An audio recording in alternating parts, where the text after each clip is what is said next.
Good morning, Harold and Paula from the 413. Good morning, Theresa. Uh, it's great to see folks. I just wanted to also share that the 9:30 call is now booked through December. So we will see you.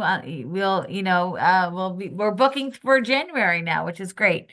And I just also wanted to share Danielle Ewan is going to come on December either 16th or 17th. I can't remember. We just confirmed that week to talk a little bit about the federal update and the transitions of administrations.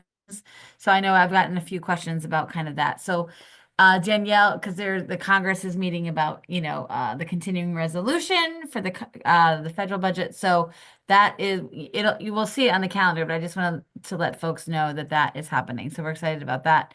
We've been able to be part of calls kind of with the Alliance for Early Success. I was on a call with Congresswoman Rosa DeLauro from Connecticut, who's the ranking member on the House Appropriations Committee. So it's been good to get as much information as we can. Uh, but Michelle and Teresa, we're so happy that you're here. Welcome to the 9:30 call. And I know you've worked in Massachusetts, so we're glad for that as well. But our first question for everyone who calls in is for each of you to tell us a little bit about you and how you came to be in your current role. And then we would love to hear more about the report. All right, well, I will start out here. Theresa Hawley. So I am the executive director for the Center for Early Learning Funding Equity at Northern Illinois University, Selfie.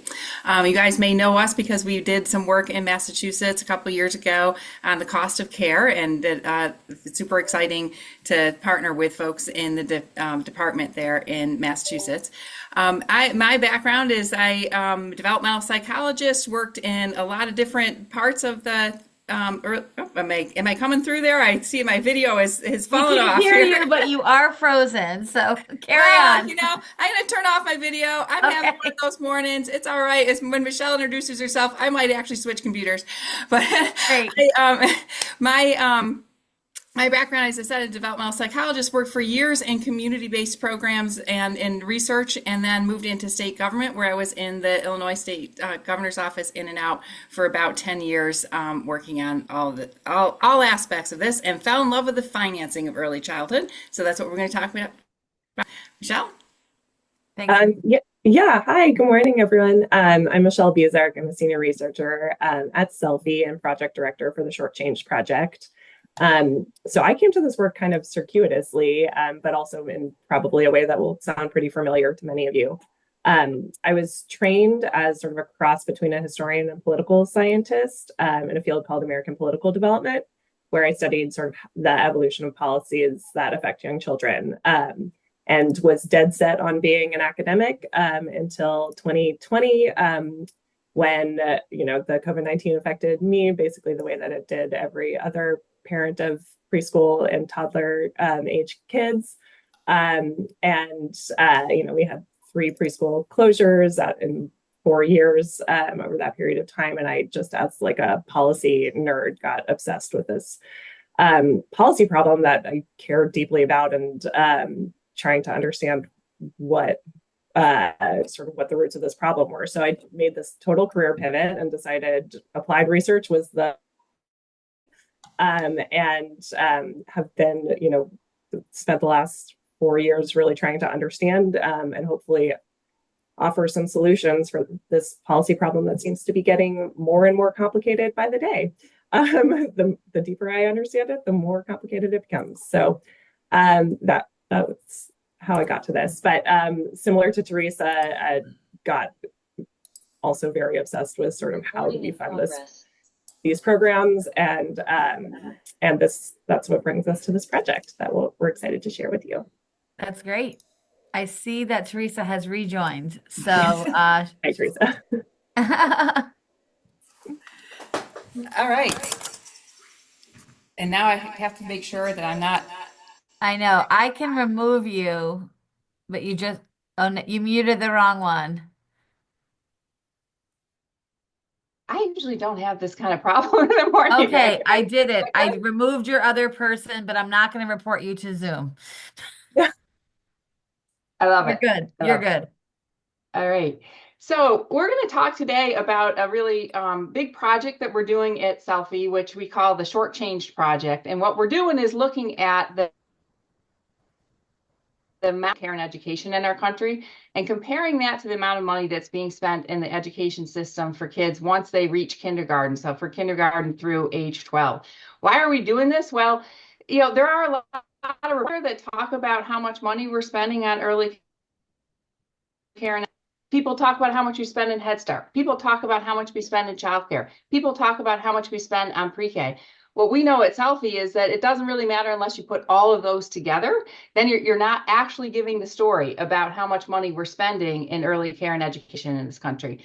The other thing that we have figured out at Selfie, and I think that this will resonate with you guys in Massachusetts, is that a lot of those reports out there, they don't tell the whole story. They tell whatever it is that's reported already to the federal government.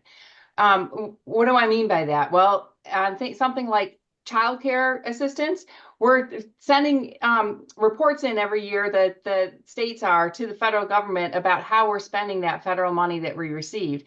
And then when the reports come out, they say that's the money that's getting spent and the required match that's being spent on that, right? But in a state like Massachusetts, you advocates have fought for a lot more money than that to be spent in your state, but kind of your state doesn't get credit for it. And I know that because in Illinois, we haven't been getting credit for a long time for the resources that we've been getting into this system. And we want to make sure that folks are tracking that and looking at that across the whole system. So I'm going to pull up my slides here, and we're going to go a little bit lightning speed here. I'm sure you're used to that on the 9:30 call because it's you guys like to be short and quick and get through everything. So we're going to be moving at that kind of speed here to show you what it is that we did. Great. Okay, that little about us. Center for Early Learning Funding Equity told you we focus on the money. With this project here is going to be focusing specifically on the money that goes into the early care and education part of our overall early childhood system. We really are committed to the fact that health, mental health, parks and recreation, all these things are incredibly important for the development of young children. But this project is focusing in specifically on things like pre-K, Head Start, childcare, the early care and education part of the system. We know that we need to invest a lot more in early childhood. I often say this, that like the number one problem we have is that we don't spend enough money. The number two problem is that maybe we don't spend it quite right. We don't have the pipes laid to get the money where it needs to go. But really, we don't actually even know how much money we do spend. We have a system that has money flowing through a whole bunch of different funding streams. This is from Illinois, but you guys are a little better because now you have a single agency that most of your money flows through. We're getting that in Illinois. But even so, it's a lot of different funding streams from the federal and the state level that go together in order to provide the early care and education money. It's really hard to track. What we've done is look at how much money is going into the system, looking at those public investments in the early care and education system as a whole, looking at them by age group. So what's going for infants and toddlers versus what's going for 3 to 5-year-olds, looking at that across states, and that we hope that this lets you better advocate for more money in the future. So how do we track investments in early care and education? Well, it's not easy. There's a lot of different funding streams. What we have done so far, you can see the green checks here of things that we have been able to track already. There's a lot of red checks here that there's some things that are really hard for us to get our handle on. So we've been able to track, like I said, all the money that so far that's been reported to the federal government. We put out our initial report that is detailing all of that. We're going to show you a little bit of the results of that today. Then we're going through the next step, which is getting through all those state budgets to understand what states are actually spending. So you can see all the different funding streams that we've included in here: childcare, preschool, and home visiting and early intervention kind of funding streams. What did we Theresa, find? Well, where do you get that data? Do you get that from the Department of Early Ed? Some of it we do. Some of it's Department of Education has data reported. A lot of it Health and Human Services has reported. And happily, I mean, the federal government's pretty good at putting all that stuff up very transparently. Yeah, this is great. You'll notice we're going to be talking about the data from 2021. That is the minus of the way that the everything gets reported, because we're actually reporting on expenditures, not appropriations. Why? Because appropriations are a messy thing, right? In state budgets, people appropriate even appropriate the same money 2 or 3 times because of the way it has to flow through different parts of Right. the government. Really hard to total up. But when you get down to the brass tacks of what did you actually spend, now we can understand what you did. But that means we're always going to be a couple years Yeah. behind here in what we Thank you for report that. in our Okay, thanks. shortchanged project. So when we look at 2021, what were we spending? About $1,400 per child, federal spending on early care and education, and about $590 per child of state spending. Again, we know that state part is an underestimate because we haven't yet gotten through all the state budgets to be able to see what's being spent. But it's not a Yeah. crazy underestimate. You know, Massachusetts and Illinois, unfortunately, were the outliers here in terms of having a lot more money being spent on young kids. How does that break out for infants versus and toddlers versus preschoolers? Well, we know that we have a history of spending more on the kids the older they are. We spend definitely more on the preschoolers than the infants and toddlers, even though it's more expensive to serve infants and toddlers. We broke out all of this money across all this funding streams across these ages. Some of them, you know, early Head Start's pretty darn easy because it only serves kids who are under 3. So that's infant toddler. Same thing with preschool. It only serves kids who are preschool age. Some of these needed to be disaggregated, and especially something like childcare is for kids birth to 13. And so we did disaggregate the money, given the statistics we had, for what's being spent on infant toddlers, preschoolers, and the kids who are in kindergarten and up. So that's what we're going to show you today. So what did we find out? Well, it's pretty big difference. We found that the US invests 85% less in education for kids 0 to 5 than they do once they reach school age. And it's even more true for infants and toddlers. So 10 cents on the dollar we spend. It's like 90% less for infants and toddlers than we spend on care and education once kids reach kindergarten age. The way that we did this was take the total amount of money that we spend on that age group and divide it by the total number of kids that there are, not the total number of kids that are getting served currently. So this is the big difference between the younger kids and the older kids. Yes, in a lot of cases, we actually even spend less per year on the kids when they're younger, although that doesn't make any sense. But in reality, the big difference is that many fewer kids get served with any kind of publicly funded early care and education when they are birth to 3 and then when they are 3 to 5. And that's what shows up in these numbers. So, you know, how much progress have we made in closing that funding gap? Because this kind of project was done about 10 years ago. It was called Early Learning Left Out back then. The BUILD initiative did a very similar analysis. So we went back and kind of redid their analysis so we were sure that we were doing apples to apples comparison. And this is what we found. If you look, you know, the blue is what was being spent in 2011 with inflation adjusted dollars to 2021. The green is what we're spending now. The darker is the state money. The lighter is the federal money here. So again, it's a little bit more federal money than it is state money. What you can see is that there's been a pretty good growth in what we're spending on 0 to 3. And there's been a decent growth of what we're spending on kids ages 3 to 5. But when you look at that in the context of where things have gone on K-12, K-12's gone up almost as much. So the gap hasn't changed much. It went from, I think you know, something like went from where we used to be spending 22 cents on the dollar overall versus 23 cents. So in that neighborhood, it's gone up very little of that difference. So we know we need to do a lot more research. Many states and cities are spending a lot more on early care and education that's captured in the national reporting, and that's why we're going to dig deeper on this. Here's an example for Illinois. That's the state that we could do the easiest and the fastest because we actually knew the people in the budget office that we could call up and do the analysis with us. And we're looking for those kind of people in every state to help us understand exactly where to find this information. So in Illinois, we were able to drill down and understand everything that the state is actually spending. We're spending about 25% more than, quote unquote, we're getting credit for in all these national reports that are out there. Why? Because we're spending a lot more on childcare than is getting reported back to the feds. We pay out of our own state budget for childcare licensing, which a lot of folks don't. And we do a lot of home visiting programs and a 0 to 3 program called Prevention Initiative that's kind of like Early Head Start that we put a lot of money into. And so none of that ever gets reported anywhere nationally. And so we're trying to level the playing field, get all that information, really understand how states are doing.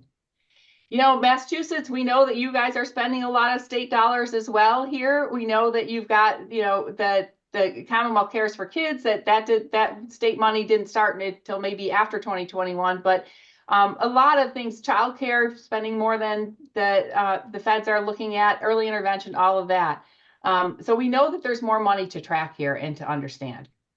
So what comes next? Well, we're going to be launching a website in December where we are going to put up not just our report, but we're going to put out the few states that we've already been able to collect the data on and show that this is a real issue and a real problem, that we need to collect all this data. We're going to have downloadable reports on a state-by-state basis to compare, because it is not the same out there across all these states. Big, big differences in what folks are spending on 0 to 5. And with this idea that we're comparing it kind of cents on the dollar to what folks are paying in K-12, that helps us to sort of, normalize it. We know Massachusetts is a lot more expensive place to do education services than Oklahoma may be. So we want to make sure that we're doing a more apples of the cost here. So we know we need to capture all of that and capture it over time. That's what we're up to, and that's the work that we're doing. And I just want to quick show you lots of folks who have helped us with all of this work, and we hope that you guys will help us as well as we move forward and that we're able to collect this data. But that's in the lightning fast way what we've been up to in the Shortchanged project. So I really would love to hear what people's questions, thoughts, and discussion on this are. Sure. Well, I mean, you have 10 minutes left over, which is a lifetime in the 9:30 call. So I appreciate that. And if you can send us the slides, we'll turn it into a PDF and we kind of share the slides. We're also recording today because I think while we also know that we might not be getting the credit nationally, I think sometimes it's hard to understand, even at the state level, how this all fits together. So I just really appreciate the way you frame that, because I think our state leaders will also be appreciating how it all breaks down. We have recently had a focus on directors on the 9:30 call. So Donna Danette shared our directors group yesterday talked about the challenges in establishing the cost of care when so many of us are functioning from a deep scarcity mentality. When Yeah. asked what we would change for them or their organization if they weren't functioning from that mentality, it was painful to watch our faces to try to adjust even our thinking about resources. The answers are IT, HR support, building, property maintenance and cleaning, adult bathrooms, and personnel, floaters, subs, family coordinator, office manager, curriculum coordinator, and pay raises. And Edna shared that's very similar with family child care. Titus said, wow, that chart. Wow, state and local need to step up. I'd also like to see state and local funding broken out in this graph. So We would now, too, and I would say, this issue of the local funding, it is a really important place where things are starting to grow. And I think, even in Massachusetts, one of the things that will be challenging on this is you have preschool that is funded not just through through EEC and the preschool. I forget what. I forget the names of all your because you're programs. I looking at think. all 50 states. We don't, well, Yeah. we don't really have a state pre-K program on the recording. Well, We, but you people can fund preschool through the state funding formula, right? So yes, that's correct. That is you correct. have very substantial hidden investments in preschool in your Yes. state That that Kim said CPPI. You're right, Kim. Thank you. yeah. Is it so? Yeah, the breakdown, I think, and that's something we've been thinking a lot. The Children's Funding Project has been on this call just to think about how we could do that. I also appreciate you rooting this in K to 12, not as like a pitting against K 12, but to give some context. I have said what you said at the beginning of the call many times. We don't talk about K to 12 or even higher ed funding in the same way. They're like, how much are you spending on, early ed by program? Have you Yeah. ever created a graph showing local investment by state or for all 50 states? That's the phase 3. So we Yes. finished phase 1. Phase 2 is to get through all the state budgets. Phase 3 is to figure out what all these cities are doing and counties and localities. And then is it possible to break out cents on the dollar for birth to 1-year-olds and birth to 3 as opposed to birth to 5? Much harder, much harder. Tricky. On the childcare data, there are some ways that we could break that out, and it possibly it with some of the early Head Start participation data, but it's we're making a lot Hard. of assumptions as it is. Right. We Yeah. know all, yep. Okay, so this is from Kim Danforth. So the headline is about federal investments and that they've increased from a dollar amount, but didn't close the gap between the two sector investments, ECE and K-12. Yes. It's federal and state, I think, but yes, I think one of the things that's that when you look at that graph of the what's the investment and where is it coming from, it's very different in K-12. The lion's share of the investment is state and local.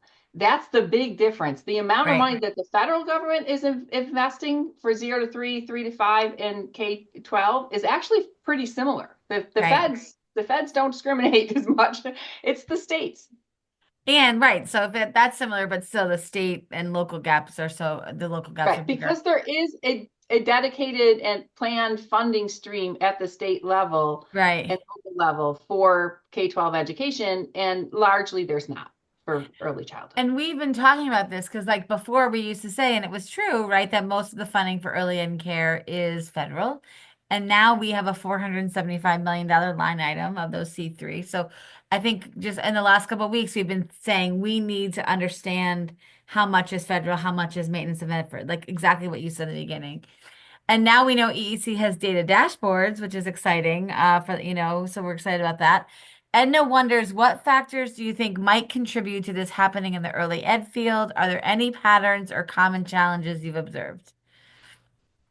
Yeah, I mean, what I would say is that it really is about the lack of a dedicated funding source and really even a governance source. I mean, at the local level, whose job is it to make sure that money's being invested in early care and Yeah, education?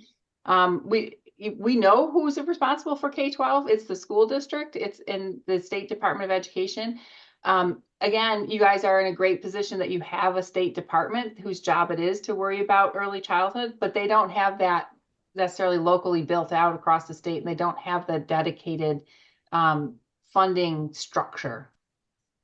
yeah, I think that's exactly where we are to better understand that because we also know like with the preschool expansion grants, like we've seen iterations of communities coming together, communities being having the funding to raise salaries, but then when that funding goes away, the salaries go back to what they were. So we've seen models that have really brought people together.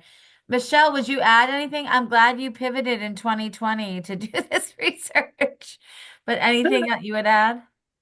Um, yeah, no, I would just double down on what everybody else has said. I mean, I think what's fascinating and what we've been able to show is that the feds really are fairly consistent in what they're investing, and it's really the states that are wildly different. And now, as I'm and my team are drilling down into each state budget, like it varies incredibly across states. Some states really are only spending exactly what they're reporting back to the feds. Some states like Massachusetts and Illinois are spending a whole lot more. Yet still, when you add that comparative graph of K-12, it's pales in comparison. So we do find that it's a controversial benchmark in some ways, but I think it's Right. actually a really helpful one, and just in terms of normalizing.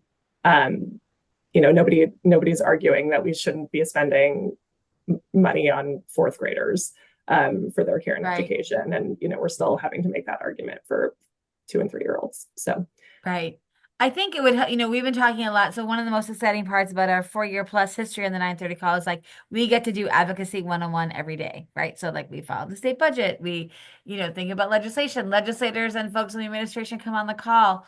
And I think like we've been talking a lot about like our message has to be like, thank you for all the $1.5 billion in early ed, and it's still not enough, right? Access is frozen right now in Massachusetts. So I think this would also help us with the message of this is what is reporting at the federal level. This is really what how much more you're spending at the state. And even with all of that, like we still have to think about what we need more money to do, the things that we need to do for young children.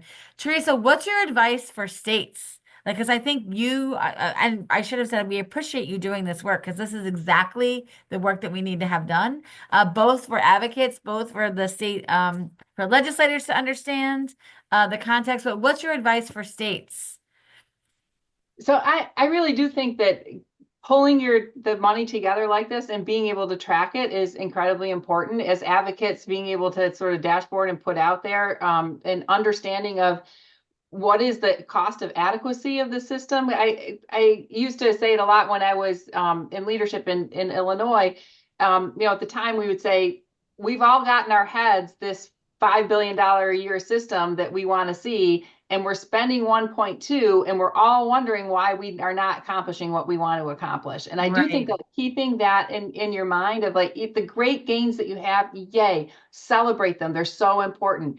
But don't lose sight of the fact that the investment that's actually needed here is orders of magnitude more, not 50% more. Right. Right. Right. Right. What about the workforce? Like, where have you seen that showing up? I think that what we know is that we're tracking public spending here. What really drives the early childhood system is private funding, meaning parent tuition. And Right. that's what's keeping the wages of the workforce down. That funding model is what is driving the poor wages in this field. Right. So we're not seeing those kind of poor wages in the public education system K-12 because it's not financed by parents' tuition. Yep. Edna shared, could this stem from a lack of awareness or understanding about the expenses and funding required to support the early education and care field effectively? Perhaps more clarity on the financial needs and resources necessary for success could shed a light on the issue. So that Cost uber modeling, local. baby. You got to do the cost models.